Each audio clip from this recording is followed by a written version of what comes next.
ഈ അവയവദാന രംഗത്ത് ഇന്ന് നമ്മുടെ സമൂഹത്തിൽ ധാരാളം തെറ്റിദ്ധാരണകളും അജ്ഞതകളുമൊക്കെ നിലനിൽപ്പുണ്ട്. ഇതിനെതിരായിട്ടുള്ള ബോധവൽക്കരണം KSOTOയുടെ പ്രവർത്തനത്തിൻ്റെ പരിധിയിലുണ്ടോ, അത് അതിൻ്റെ ഭാഗമായി നടത്താൻ കഴിയുമോ? ഈ സമീപകാലത്ത് ഈ മരണാനന്തര അവയവദാനവുമായി ബന്ധപ്പെട്ട് പലതരത്തിലുള്ള തെറ്റിദ്ധരിപ്പിക്കുന്ന പ്രചരണങ്ങൾ നടത്തുന്നുണ്ട്. സർ, വളരെ കരുതലോടെയും സൂക്ഷ്മതയോടെയും ജാഗ്രതയോടെയും നമ്മൾ ഇടപെടേണ്ട ഒരു മേഖലയാണിത്. വാസ്തവത്തിൽ മസ്തിഷ്ക മരണം സ്ഥിരീകരിക്കുന്നത് ഒരു കമ്മിറ്റിയാണ്.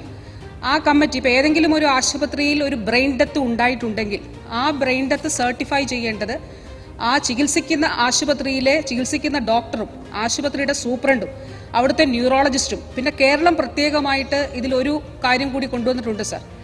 അതായത് എംപാനൽ ചെയ്ത ഡോക്ടർ, ആ ഡോക്ടർ ഈ ആശുപത്രിയിലുള്ള ഒരാളാകരുത്, പുറത്തു നിന്നുള്ള ഒരു ഡോക്ടർ. അങ്ങനെ ഇവരടങ്ങുന്ന സംഘമാണ് ഈ മസ്തിഷ്ക മരണം സ്ഥിരീകരിക്കേണ്ടത്. മസ്തിഷ്ക മരണം സ്ഥിരീകരിക്കേണ്ടതിന് നിയമം അനുശാസിക്കുന്ന നിലയിൽ തന്നെ സർ ഒരു പ്രോട്ടോകോൾ ഉണ്ട്. അതായത് 6 മണിക്കൂർ ഇടവിട്ടുകൊണ്ട് ഈ പരിശോധന നടത്തണം. ബ്രെയിൻ സ്റ്റെം ഡെത്ത് ആണോ എന്നുള്ളത് പരിശോധിക്കണം.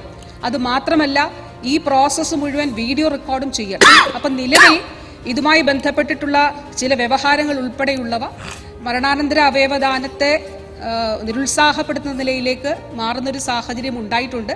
വാസ്തവത്തിൽ മരണാനന്തര അവയവദാനം പ്രോത്സാഹിപ്പിക്കേണ്ടത്, ഇപ്പോൾ കാർഡിയാക് അറസ്റ്റ് ഉണ്ടായാൽ ഒരു ഏതാനും മിനിറ്റുകൾക്കകം ആ മനുഷ്യ ശരീരത്തിലെ മുഴുവൻ അവയവങ്ങളും നിശ്ചലമാകും. അപ്പോൾ അങ്ങനെയുള്ള ശരീരത്തിൽ നിന്ന് കാർഡിയാക് അറസ്റ്റിന് ശേഷം നമ്മൾ അവയവം മാറ്റുന്നതിന് കഴിയുകയില്ല, അല്ലെങ്കിൽ ദാനം ചെയ്യുന്നതിന് കഴിയുകയില്ല.